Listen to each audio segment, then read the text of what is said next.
আল্লাহ সুবহানাহু ওয়া তাআলা যে বললেন, ওয়া মিনান নাসি মান ইয়াত্তাখিযু মিন দুনিল্লাহি আনদাদান ইউহিব্বুনাহুম কাহুব্বিল্লাহ।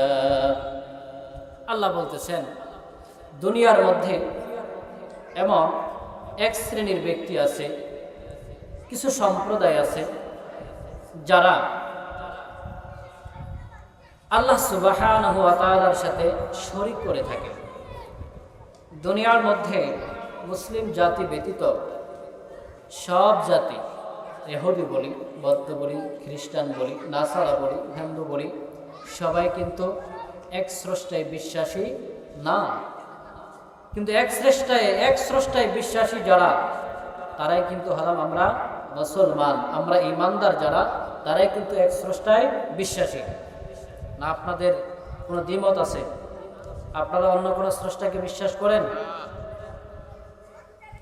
তো আল্লাহ সুবহানাহু ওয়া তাআলা বলেন, বান্দা তুমি বা তোমরা আমার সাথে কাউকে শরীক করতে পারো, কিন্তু আমি একজন। আল্লাহ কয়জন? লা তুশরিকু বিল্লাহ। পয়গম্বর বা লুকমান হাকিম আলাইহিস সালাতু ওয়াস সালাম তার সন্তানদেরকে লক্ষ্য করে বলেছিল, ও আমার সন্তানরা, তোমরা আল্লাহ তাআলার সাথে কাউকে শরীক করিও না। এই জিনিসটা আল্লাহ তাআলার কাছে এত ভালো লাগছে যে ওনার এই বাণীটা, ওনার এই কথাটাকে কোরআনের আয়াত হিসাবে আল্লাহ সুবহানাহু ওয়া তাআলা গ্রহণ করেছেন। বলেন সুবহানাল্লাহ।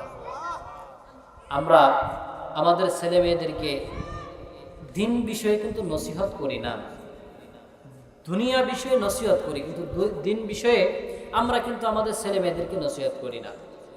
তো যার কারণেই কিন্তু আমাদের ছেলে মেয়ে দিন থেকে অনেকটা বিমুখ। তো আল্লাহ কয়জন? যে আমরা যে দুনিয়ার মধ্যে দেখতে পাচ্ছি এক শ্রেণীর ব্যক্তিরা আল্লাহর সাথে শরীক করে। আসলে কি আল্লাহর শরীক আছে? আল্লাহ নিজেই বলেন, লা শারীকা লাহ, যে আমার কোনো শরীক নাই, তার কোনো শরীক নাই। আল্লাহ যে একজন, ওনার কোনো শরীক নাই। আল্লাহ নিজেই বলেন, কুল হুয়াল্লাহু আহাদ। আল্লাহ নিজে বলতেছেন, বান্দা আমি একজন। কয়জন আল্লাহ? আল্লাহ একজন। বলি কেমন সে আল্লাহ? যে আল্লাহ একজন, নিজেকে একজন দাবি করে। খোদা তো দুনিয়ার মধ্যে অনেকই দাবি করেছে, কিন্তু আমার আল্লাহ যে আল্লাহকে একজন বলে দাবি করে, তিনি কেমন আল্লাহ? আল্লাহ নিজে বলেন, কুল হুয়াল্লাহু আহাদ আল্লাহুস সামাদ। বলেন আল্লাহু আকবার। আল্লাহ বলেন, বান্দা আমি একজন স্রষ্টা, আমার কোনো শরীক নাই, এবং আমি একজন আল্লাহ, এমন আল্লাহ যে আল্লাহ আমি কোনো জিনিসের কোনো কারো কাছে বা কোনোভাবে কারো মুখাপেক্ষী আমি আল্লাহ না। নাকি মনে হয় আল্লাহ কারো মুখাপেক্ষী? আল্লাহ নিজেই বলেন, বান্দা আল্লাহুস সামাদ, আমি এমন একজন আল্লাহ, আমি কারো মুখাপেক্ষী না। কিন্তু দুনিয়ার সবাই কারো না কারো মুখাপেক্ষী, ঠিক কিনা? আপনাদের কি মনে হয় আপনারা দুনিয়ার কারো না কারো মুখাপেক্ষী না? অর্থাৎ কারো না কারো সহযোগিতা আপনার লাগে, আমার লাগে। সহযোগী ছাড়া একাই পারফেক্ট পৃথিবীর মধ্যে এমন কোনো কিছু কিন্তু নাই। না কি মনে হয় আছে? আল্লাহ বলেন, বান্দা আল্লাহুস সামাদ, আমি এমন একজন আল্লাহ, আমি এমন একজন আল্লাহ যে আল্লাহ কারো মুখাপেক্ষী না। বলে দুনিয়ার মধ্যে সবাই কারো না কারো মুখাপেক্ষী। গরিব মুখাপেক্ষী বড় লোকের, বড় লোক মুখাপেক্ষী গরিবের, এমপি মন্ত্রী মুখাপেক্ষী ভোটারদের।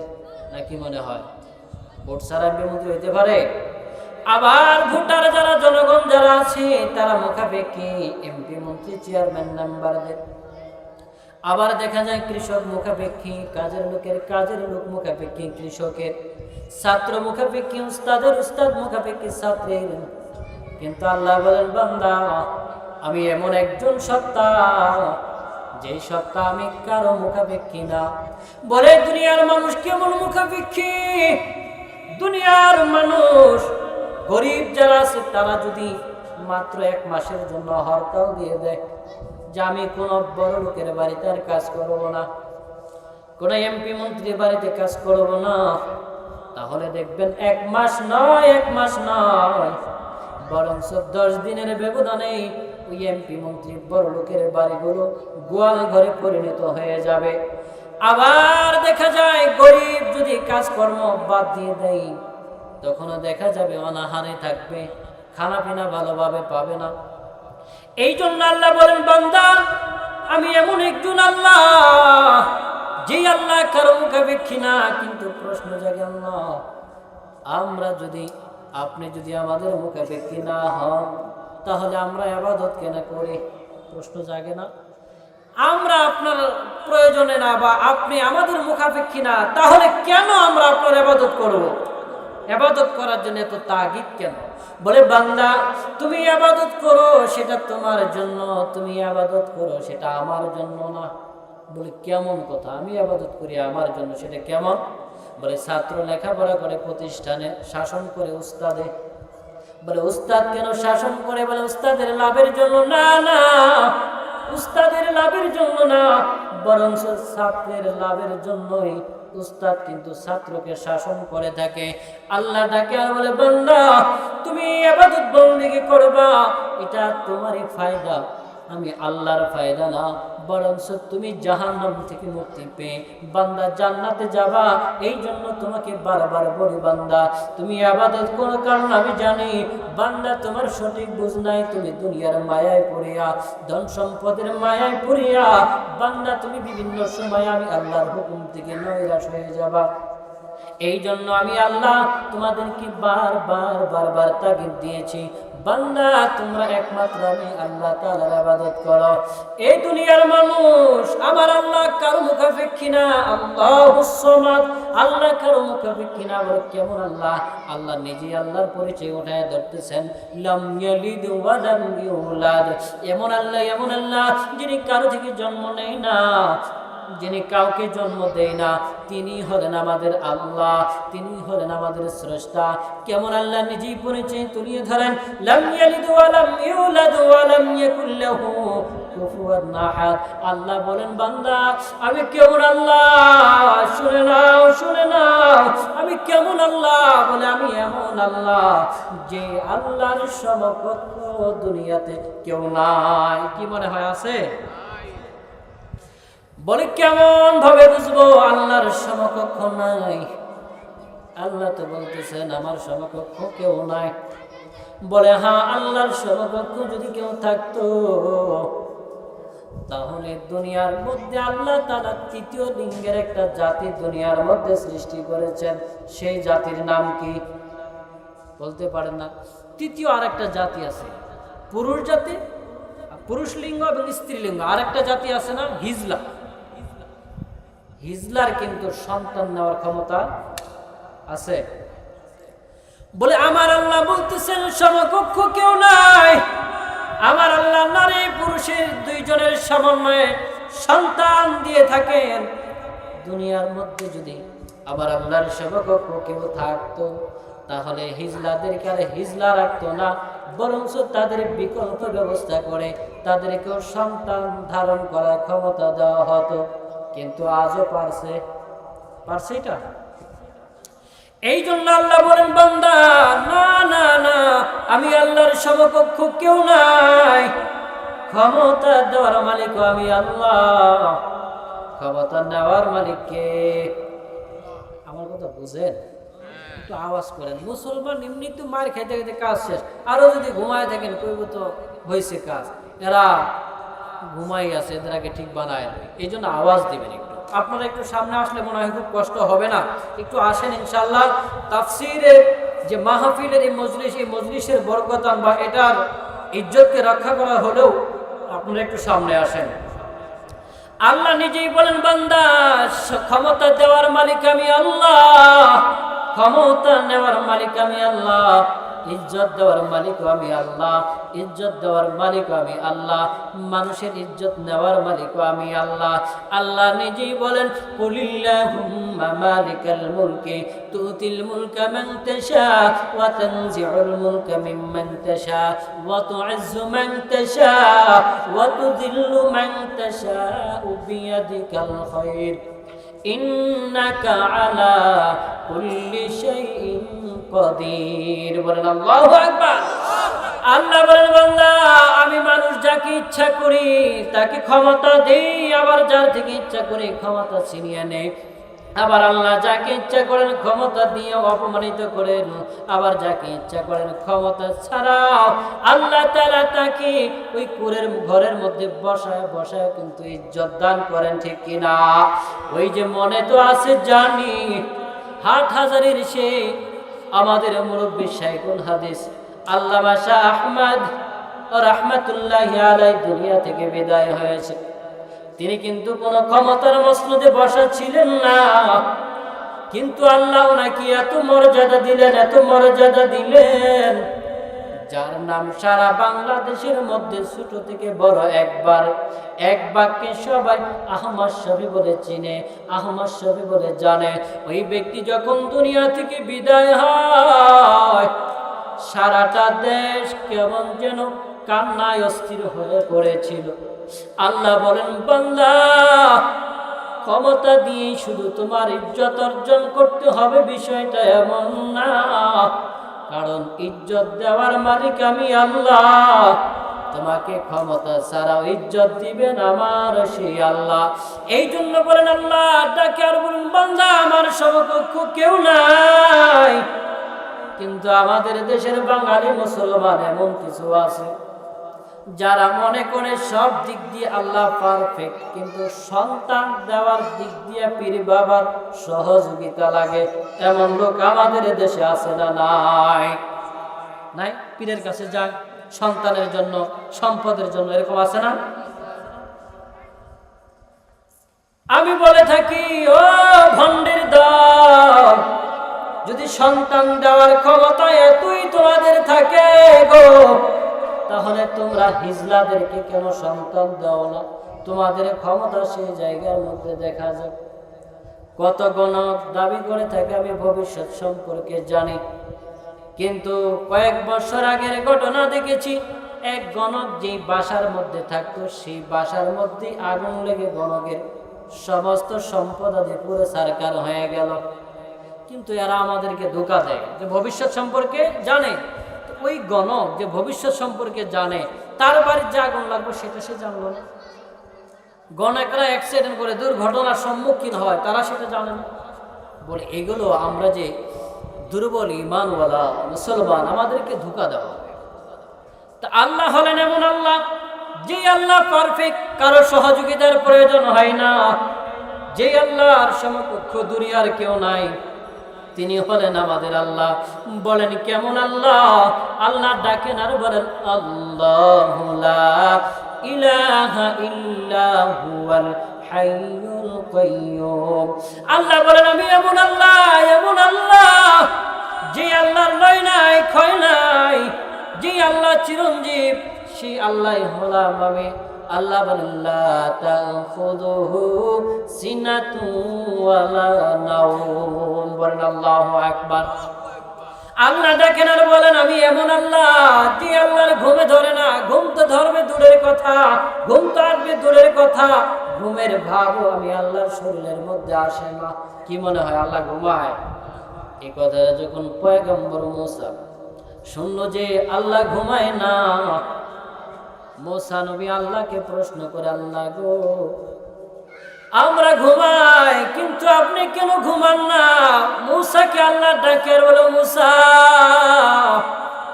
আমি আল্লাহ কেন ঘুমাই না?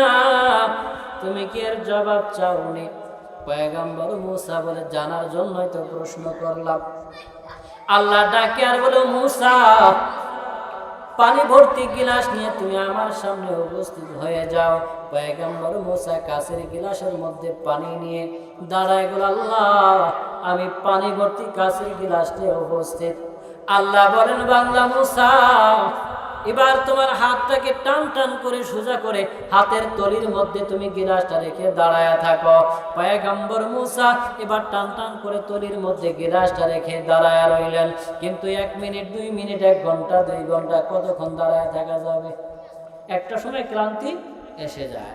পয়গম্বর মূসা একটা সময় ক্লান্ত হয়ে হাত থেকে গিলাসটা পরে জমিনের মধ্যে ভেঙে যায়। আল্লাহ দেখে আর বলে, মূসা কাজটা করলা কি তুমি?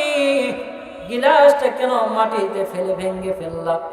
মূসা ডাকে আর বলে, আল্লাহ ইচ্ছা করে ফালাই নেই। বলে, কিভাবে ফালাইছো? বলে, ক্লান্তি চলে এসেছে, ঘুমের ভাব চলে এসেছে, এই জন্য আমার হাত থেকে গিলাসটা পড়ে ভেঙে গিয়েছে। আল্লাহ ডাকে আর বলে, মূসা সামান্য ঘুমের মধ্যে গিয়া তুমি একটা হাতের তলির মধ্যে একটা গিলাস রাখলা, ওই গিলাসের হেফাজত তুমি করতে পারলা না। মূসা তুমি কি জানো না আমি হলাম রব্বিল আলামিন, আমি হলাম সমস্ত জগতের প্রতিপালক, সমস্ত মাখলুকাতের প্রতিপালক। ও মূসা আমি আল্লাহ যদি ঘুমাই, ওই বান্দারা আমার কাছে বিভিন্ন সময় বিভিন্ন কিছুর জন্য আমি আল্লাহর কাছে দোয়া করবে, প্রার্থনা করবে। ও বান্দা বলো, আমি আল্লাহ যদি ঘুমাই তার প্রার্থনাগুলোকে শুনবে? আমি আল্লাহ যদি ঘুমাই এই আসমান জমিনকে হেফাজত করবে কে? আমার আল্লাহ হলেন এমন আল্লাহ, আমি আপনি চাইলাম না কিন্তু আল্লাহ মানুষ বলে পাঠাইলেন। আমি আপনি আল্লাহর কাছে চাইলাম না কিন্তু আল্লাহ তাআলা আপনাকে আমাকে বনি আদম বলে তৈরি করলেন। আপনি আমি আল্লাহর কাছে চাইলাম না কিন্তু ওই আল্লাহ আপনাকে আমাকে শেষ জামানার নবীর উম্মত হিসেবে পাঠাইলেন। আপনি আমি চাইলাম না কিন্তু আপনারা আমার ধর্মগ্রন্থ কোরআন দান করলেন।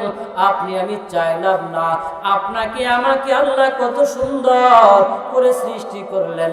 আল্লাহ ডাকে আর বলে, ইয়া আইয়ুহাল ইনসান মা গররাকা বিরাব্বিকাল কারীম। আল্লাহ ডাকেন আর বলেন, বান্দা তোমাদেরকে কিসে গাফেল করলো আমি আল্লাহ থেকে? তুমি কি জানো না আমি আল্লাহ তোমাকে কত সুন্দর করে সৃষ্টি করলাম? আল্লাযী খলাকাকা ফাসাওয়াকা ফাআদালাক ফি আইয়ি সূরাতিন মা শাআ রাকাবাক। আল্লাহ ডাকে আর বলে, বান্দা আমি আল্লাহ তোমাকে কত সুন্দর করে সৃষ্টি করলাম। বান্দা তুমি তো চাইলা না কিন্তু আমার যেমন ভাবে তোমাকে সুন্দর মনে হয় ওইভাবে আমি তোমাকে সৃষ্টি করলাম। কিন্তু বান্দা তোমাকে আমি ফেরেশতা দ্বারা তোমার পুরো দেহটা সৃষ্টি করলাম, কিন্তু তুমি যে কুদরতি চেহারা দ্বারা, তুমি যে চেহারা দ্বারা আমি আল্লাহর কুদরতি পায়ে সেজদা করবা, ওই সেজদা করার স্থানটা, ওই চেহারাটা কিন্তু আমি আল্লাহ তাআলা ফেরেশতা দ্বারা সৃষ্টি করি নাই। আমি আল্লাহ তাআলা কিন্তু তোমার ওই চেহারাটা আমি আল্লাহর নিজ হাতে তৈরি করেছি। বলেন সুবহানাল্লাহ। বলে, বাংলা জাননি জাননি কেন আমি আমার হাতে তোমাদেরকে সৃষ্টি করলাম? ওই জবান ওই চেহারাটা কেন সৃষ্টি করলাম জানোনি? কারণ বান্দা তুমি ওই জবান দ্বারা তোমার নেতাকে ডাকো, নেতা খুশি হয়।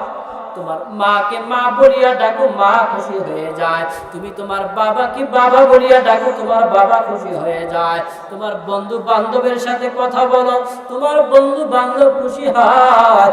বান্দা আমি জবানটা তো তোমাকে এই জন্য দেই নাই, আমি জবানটা তো দিয়েছিলাম বান্দা তুমি আমি আল্লাহকে আল্লাহ বলে ডাকবা, আমি আল্লাহর তাসবিহ তাহলিল গুলো পাঠ করবা, এই জন্য জবান দান করেছি। তারপর ওরে বান্দা তুমি তোমার মা বাবাকে ডাকো, কোনো বাধা নাই, বাধা নাই। আমি আল্লাহ তখন কুদরতি নজর ফেলায় রাখি যে বান্দা তোর মাকে ডাকার সময় ডাকবি, তোর বাবাকে ডাকার সময় ডাকবি, বন্ধু বান্ধবকে ডাকার সময় ডাকবি, এর সাথে আমি আল্লাহকে কখন ডাকো এই নজরটা আমি আল্লাহ ফালা রাখি। বলেন সুবহানাল্লাহ। কিন্তু বান্দা আল্লাহ তাআলা জবান দিলেন আল্লাহ, হাত দিলেন আমার আল্লাহ, সব দিলেন আমার আল্লাহ, কিন্তু আজ বান্দা তুমি আল্লাহ থেকে নৈরাশ হয়ে যাও। যে নেতার জন্য জীবন দিতে চাও, ওই নেতা তুমি একটু দুর্বল হয়ে পড়ো, তোমার খবর নেবে না। না খবর নেবে? আপনি যখন বৃদ্ধ হয়ে যাবেন, ওই যাদের জন্য আপনি বলছেন আমরা অমকের সেনা বই করি না, বুলেট বোমা, অমকের জন্য জীবন দিয়ে দেব, তারা আপনার কাছে আসবে না। কিন্তু তারপরও আমরা তাদের খুঁজেই বা তাদের পিছেই ঘুরতেছি, অথচ আল্লাহ তাআলা সব দিলেন আমাদেরকে। এই জন্য মুমিন হিসেবে আপনার আমার কর্তব্য হলো ইন্না সালাতি ওয়া নুসুকি ওয়া মাহইয়ায়া ওয়া মামাতি লিল্লাহি রাব্বিল আলামিন। আপনার আমার নামাজ হবে একমাত্র আল্লাহ তাআলার জন্য। আপনার আমার ধন সম্পদ বিলীন করার উদ্দেশ্যটা হবে আল্লাহ তাআলার জন্য। আপনার আমার জীবন, আপনার আমার হায়াত ব্যয় করাটা হবে আল্লাহ তাআলার জন্য। আপনার আমার মৃত্যুটাও হবে আল্লাহ তাআলার জন্যই। অন্য কারো পিছে দৌড়াইলে কোনো কাজ হবে না। এই জন্য সবার আগে একজন মুমিন হিসেবে আমাদের এটা ওয়াদাবদ্ধ হতে হবে যে না, আমরা ওই নেতা নেত্রীর পিছিয়ে ঘুরে আপনার আমার মূল্যবান সময় নষ্ট করা যাবে না। তো যেটা বলতেছিলাম যে কেমন আল্লাহ, এই আল্লাহ হলেন আমাদের স্রষ্টা। এখন আল্লাহ তাআলা বলেন এই আল্লাহ যে ঈমানদারের স্রষ্টা, তো ঈমানদার এই আল্লাহর সাথে কেমন ব্যবহার করবে, কেমন আচরণ করবে, আল্লাহ তাআলা বলেন ওয়াল্লাযীনা আমানু আশাদ্দু হুব্বান লিল্লাহ। আল্লাহু আকবার। আল্লাহ ডাকে আর বলে যারা ঈমানদার তাদের সব থেকে বেশি ভালোবাসাটা থাকবে আল্লাহ সুবহানাহু ওয়া তাআলার জন্য। বলেন আল্লাহু আকবার। না দুনিয়ার অন্য কারোর জন্য ভালোবাসা থাকবে। হ্যাঁ, ছেলে হিসেবে ছেলেকে ভালোবাসবেন, স্ত্রী হিসেবে স্ত্রীকে ভালোবাসবেন, মা বাবা হিসেবে মা বাবাকে ভালোবাসবেন, বন্ধু বান্ধব হিসেবে বন্ধু বান্ধবকে ভালোবাসবেন, কিন্তু সবার ভালোবাসার উপরে থাকবে একজন ঈমানদার হিসেবে আল্লাহ তাআলার ভালোবাসা। কার ভালোবাসা? এবার প্রশ্ন হয়, আল্লাহ আপনাকে তো ধরতেও পারি না, ছুঁইতেও পারি না, তো ভালোটা বাসবো কিভাবে? কারণ ভালোবাসা কিভাবে হয় যে দেখা সাক্ষাৎ হলে কথাবার্তার মাধ্যমে ভালোবাসা হয়, বা একসাথে উঠা বসা করলে ভালোবাসা দিন দিন পয়দা হয়। আবার আমাদের দেশের মধ্যে ফুল আদান প্রদান করে ভালোবাসার আদান প্রদান করা হয়। তা আল্লাহ আপনাকে আমরা কিভাবে ভালোবাসবো? প্রশ্নটা হয় না? আল্লাহ নিজেই কুরআনুল কারীমের মধ্যে বলেন قل إن كنتم تحبون الله فاتبعوني يحببكم الله। الله أكبر। আল্লাহ ডাকে আর বলে ও পয়গম্বর, কুল ইন কুনতুম তুহিব্বুনাল্লাহ, আপনি আপনার উম্মতদেরকে বলে দিন যারা আমি আল্লাহকে ভালোবাসতে চাই। কাকে ভালোবাসতে চাই? আল্লাহকে যারা ভালোবাসতে চায় তারা যেন ফাত্তাবিউনি, আপনি নবীকে অনুসরণ করে, আপনি নবীকে ভালোবাসে। ফাত্তাবিউনি ইউহিব্বুকুমুল্লাহ, আপনি নবীকে যদি কেউ ভালোবাসে তাহলে পয়গম্বর বলে দেন আমি আল্লাহকে ভালোবাসা হয়ে যাবে। বলেন সুবহানাল্লাহ। বলে কেমন ভালোবাসতে হবে আল্লাহ তাআলাকে? পয়গম্বরের সাহাবী খলিফাতুল মুসলিমিন ওমর রাদিয়াল্লাহু তাআলা আনহুর নাম শুনেছেন নাকি? শুনছেন? কয় নাম্বার খলিফা ছিল? কয় নাম্বার? আওয়াজ করে বলেন, গুনাহ হবে না ইনশাআল্লাহ। কত নাম্বার খলিফা ছিল? 2 নাম্বার, দ্বিতীয় নাম্বার খলিফা। এই খলিফাতুল মুসলিমিন ওমর, তার খেলাফতের কালে খাব্বাব রাদিয়াল্লাহু তাআলা আনহু নামে একজন সাহাবী তাকে ডেকে নিয়ে বললেন, ও খাব্বাব, তুমি বলো তো দেখি ইসলাম ধর্ম গ্রহণ করার কারণে খাব্বাব তোমাকে কেমন জুলুম নির্যাতনের শিকার হয়েছে, তোমাকে কেমন কষ্ট দেওয়া হয়েছে? খাব্বাব রাদিয়াল্লাহু তাআলা আনহু কোনো জবাব না দিয়ে পিছন দিকে ফিরিয়া পিঠের কাপড়টা সরাইয়া হযরত ওমর রাদিয়াল্লাহু তাআলা আনহুকে দেখায় দিলেন। হযরত ওমর হযরত খাব্বাব রাদিয়াল্লাহু তাআলা আনহুর পিঠের অবস্থা দেখিয়া চিৎকার দিয়ে বলে, খাব্বাব, তোমার কি জীবনে কোনোদিন কুষ্ঠরোগ হয়েছিল কিনা? খাব্বাব, তোমার এই পিঠের এই অবস্থা কেন? কোনোদিন তো মানুষের এমন পিঠের হালত দেখি নাই। খাব্বাব রাদিয়াল্লাহু তাআলা চোখের পানি ফেলা আর কান্না করে বলে, ও খলিফাতুল মুসলিমিন, এটাই হলো আমি ইসলাম ধর্ম গ্রহণ করার কারণে আমার উপরে জুলুম নির্যাতন করার নিদর্শন গো। ও খলিফাতুল মুসলিমিন, আমি যখন মুসলমান হয়েছি, কালিমাটা গ্রহণ করেছি গো, তখন আমার কওমের লোকেরা, আমার বংশের লোকেরা আমাকে হাত পাও বাঁধিয়া জ্বলন্ত কয়লার মধ্যে গো আমাকে চিৎ করিয়া শুয়াইয়া বুকের উপরে পাথর চাপা দিয়া আমাকে জ্বলন্ত কয়লার মধ্যে শুয়ায় রেখেছিল। খলিফাতুল মুসলিমিন, ওই সময় যখন আমার পিঠের চর্বিগুলো পরে পরে আগুন নিভে যায়, আর আগুনের মধ্যে চর্বি পড়ার দ্বারা এক ধরনের আওয়াজ হয়, বলে ওই আওয়াজটা আজও আমার কানের মধ্যে আসতেছে। ঈমান আনার কারণে, আল্লাহকে ভালোবাসার কারণে হযরত খাব্বাব রাদিয়াল্লাহু তাআলা আনহুকে এত নির্যাতন স্বীকার করতে হয়েছে। কিন্তু মুমিন ও মুসলমান, আজ বাঙালি মুসলমান, তোমাদের জন্য এত নির্যাতন স্বীকার করতে হবে না, এত কষ্ট তোমাদেরকে পাইতে হবে না। আল্লাহর পয়গম্বর বলেন, আমি আল্লাহকে যদি তুমি ভালোবাসো, আমি রাসূলকে যদি তুমি ভালোবাসো, আমি রাসূলের যদি অনুসরণ করো, আমি রাসূলের যদি ইতাআত করো, রে উম্মতের দল, আমার আল্লাহ তাআলাকে ভালোবাসা হবে, আমার আল্লাহ তাআলাকে মহব্বত করা হবে। বলে কেমন ভালোবাসা, কেমন ভালোবাসা! হযরত আবু বকর রাদিয়াল্লাহু তাআলা আনহু হিজরতের সাথী হবেন, এই সংবাদটা আগেই শুনেছিলেন।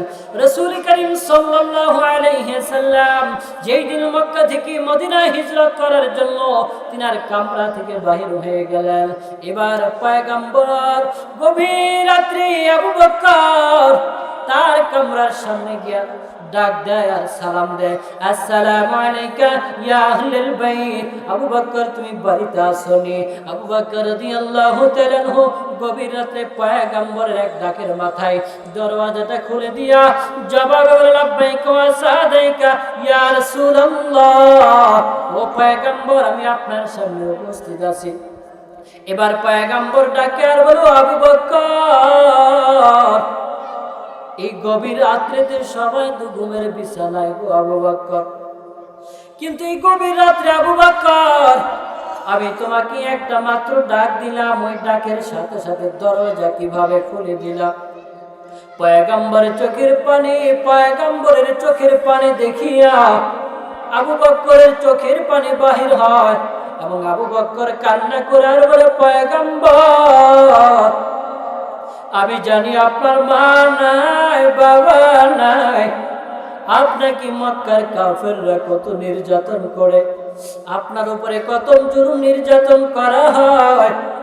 আমি চিন্তা করি পয়গম্বর, আপনি যদি আমার ঘরের দরওয়াজার সামনে আমি আবু বকরকে ডাকে, আর আমি যদি আবু বকর আপনার এক ডাকের মাথায় দরওয়াজাটা খুলতে না পারি গো, ও পয়গম্বর, আপনি কষ্ট পাইবেন। এই জন্য যেই দিন থেকে আপনি নবী আমাকে বলেছিলেন আমি আপনার হিজরতের সাথে হব গো পয়গম্বর, সেই দিন থেকে নিয়ে আজ পর্যন্ত রাত্রি বেলায় এক মুহূর্তের জন্য আমি বিছানায় পিঠ লাগাই নেই। বলেন সুবহানাল্লাহ।